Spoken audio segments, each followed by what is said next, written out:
E aí, pessoal da TV Copa, tudo certo? A gente está aqui de volta, agora para falar de alguém que sofre bastante nesse período de Copa do Mundo. Os nossos bichinhos de estimação, cachorro, gato, eles ficam muito aflitos com aquele barulho de fogos de artifício, gritos de gol, apito, corneta. Sobre isso que a gente vai falar agora com o nosso convidado, o veterinário Dr. Marcelo, e também com a Bruna, que vai falar com a gente por Skype, e ela criou uma campanha bem legal pela internet, a campanha Não Vai Ter Fogos. Oi, Bruna. Boa tarde, Oi. bom dia, aliás. Você está com a Firpa, né, sua cachorrinha? Tô, ela tá quase dormindo aqui, mas ela tá aqui. Aguenta firme, Firpa. A Bruna está em Jabuticabal, no interior de São Paulo. Conta pra gente, Bruna, como é que é essa campanha Não Vai Ter Fogos? Então, eu criei essa campanha com o intuito de sensibilizar o maior número de pessoas a comemorarem de uma maneira saudável os Jogos da Copa, né? Porque nossos animais, e não só eles, crianças, idosos também, sofrem muito com os fogos, né? Então eu criei essa ideia, junto com a campanha Não Vai Ter Copa, né? A gente já sabia que a Copa ia ter de qualquer forma, e eu resolvi criar uma que realmente pudesse funcionar para algum número de pessoas, né? E você sente apoio de pessoas? Você sente algum tipo de adesão? Já percebeu alguma diferença? Ah, assim, eu percebi que eu chamei a atenção de algumas pessoas que faziam e que eu creio que hoje vão pensar duas vezes antes de fazer isso de novo, sabe? Mas, assim, a gente sabe que não vai resolver o problema todo, né, com uma pequena campanha, mas eu creio que a gente conseguiu sensibilizar algumas pessoas, sim.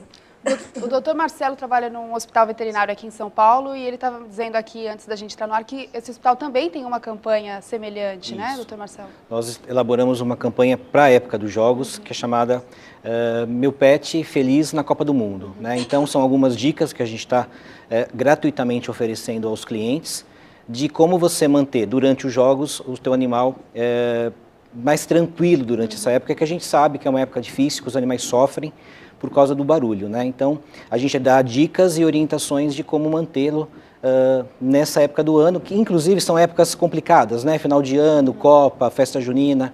Então, são as épocas que os animais ficam mais agitados. E que tipo de dica vocês dão? A gente vai orientar em relação a todo o complexo em relação à Copa do Mundo. Então, a primeira dica seria, na hora dos fogos, você tentar deixar esse animal no local mais tranquilo possível, né?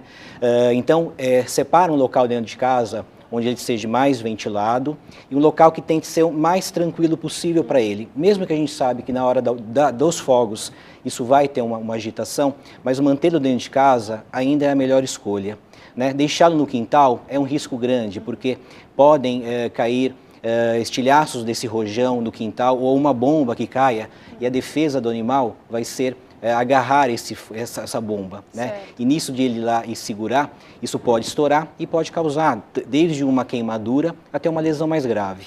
Então, deixá-lo em casa, num ambiente tranquilo, evitar objetos pontiagudos onde ele possa ter acesso e que ele possa se machucar durante a explosão.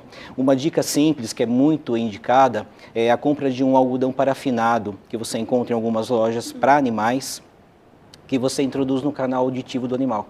Isso diminui um pouco aquele barulho e você acaba controlando um pouco esse estresse do animal, né? E tem um perigo de fuga também, né? O perigo de fuga, isso é muito constante. Então, até de deixá-lo dentro de casa, e você evita isso. Outra coisa importantíssima, às vezes a pessoa deixa o animal amarrado, né, ou na coleira. Isso é um erro, porque na hora dos fogos ele fica muito agitado e ele quer fugir, ele quer sair daquele local. Então, se o animal está com uma coleira, a probabilidade dele poder até se enforcar é muito grande. Então, sem coleira, deixar no local aconchegante, né, com uma caminha, algum local que ele fique bem naquele local, sem estresse, e próximo dos donos, né? Isso acaba acalmando esse animal. O algodão parafinado, como eu falei, diminui esse estresse por causa do barulho. Uso de medicamentos, a gente até acaba indicando para casos muito extremos, onde o animal fica muito agitado, Certo. mas sempre com acompanhamento de um médico veterinário. E essas dicas servem também para gatos? Para gatos, eles têm um temperamento um pouquinho diferente dos cães, né? Porque os cães são mais agitados, os gatos já são mais tranquilos. Mas esse barulho é igual, tanto para os cães quanto para os gatos. A audição deles é 4 vezes maior que a nossa. Então, para nós, que é um barulho que a gente escuta, para nós acaba sendo um pouquinho desconfortável, para eles é muito mais alto. Os gatos têm o mesmo procedimento e eles acabam se escondendo, né? Então, às vezes, o proprietário do gato nem sabe o que está acontecendo, porque o gato já tem muito esse lado mais particular dele, independente. Né? Então, só que na hora dos fogos, ele vai se esconder em cima de um armário, atrás de algum objeto. Isso também é perigoso, porque às vezes, no desespero, eles acabam se enfiando em alguns lugares que são menos prováveis e que podem provocar algum acidente também. Essa agitação de gatos, cachorros, é única e exclusivamente por causa dessa sensibilidade maior que eles têm? Sim, por causa do barulho. Isso causa um estresse para o animal. O som é muito alto para eles. Então, barulho de corneta, buzina, os fogos, gritos, né, na hora do gol que as pessoas comemoram, isso para os animais acabam assustando e causando um certo estresse para eles. Entendi. Bruna, você tem alguma pergunta para o Dr. Marcelo? Na verdade, não. Eu me informei bastante sobre isso, né, antes de começar também, e justamente porque a Firpa sempre teve muito medo, né?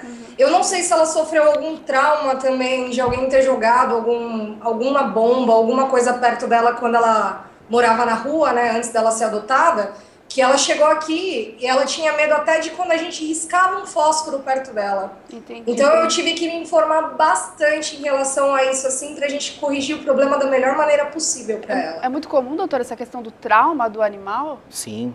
Animais que vêm... Isso é normal do animal, essa sensibilidade, né, auditiva é normal dos animais. Mas o trauma que a Bruna está comentando, isso você pode gerar no animal. Então, um animal que é filhote e você leva para assistir uma queima de fogos na praia, por exemplo. Ele vai ter um trauma, né? Esse barulho todo que ele viveu ali, que ele presenciou, isso fica um trauma para ele. Então, qualquer barulho um pouquinho excessivo já vai ter essa lembrança do que ele passou. Então, é isso que ela falou, no caso, animais que vão ali, é uma defesa dele. Então, você joga um rojão, automaticamente o animal vai lá para morder isso. E nisso que ele vai morder, você pode causar um acidente dele estourar na boca do animal. Então, você vai causar qualquer coisa que se assemelhe a um riscar de fósforo, como a Bruna falou, ou qualquer barulho um pouquinho diferente do que ele está acostumado, isso já causa um caso para o animal de um histórico que não foi bom e que isso é uma lembrança que ele vai sempre guardar. Então, ele sempre vai ter esse medo, esse receio. Ah, interessante essa questão. Então, os animaizinhos têm traumas também. Tem. É como memória. A gente. É como a gente. Tá certo, então. Obrigada, doutor. Obrigada, Bruna. Boa sorte aí com a Firpa. Cuidado com ela durante os jogos da Copa. E é isso. Você também, cuidado com seus bichinhos, hein? A gente volta logo mais na TV Copa. Tchau.